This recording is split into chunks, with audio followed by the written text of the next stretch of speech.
me teneva incatenate, modetto bastemmo soliberat. Direttur u produttur tal-films. F'waħda mill-intervisti mal-Istazzjon Nazzjonali konna deskrivejnieh bħala one-man show. Ġo moħħi kolli s-suġġett, imma ma jkunx lest meta nibda nifilmja. Laqqas ġili għaxxena waħda ma jkolli. Il-films kienu kollox għalih, anki jekk kellu tempra qasira. Mur tal-ftuħ.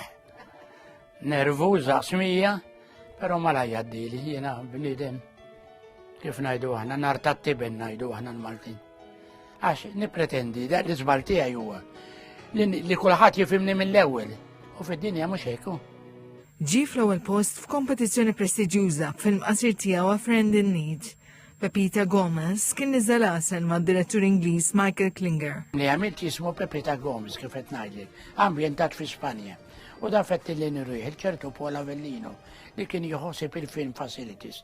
Meta raħċem pilli għalejja ħankelmet, mort. Għalli proset tal-film, għalli dan il-film, irrit nurriħ lil Michael Klinger. Kollox, Elio Lombardi ħadam madwar 200 film.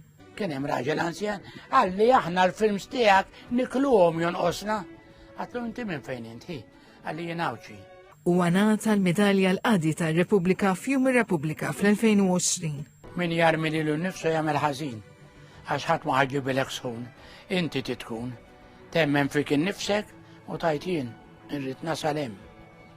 U jekk inti twebbes rasek tasalu, blajnuna talla.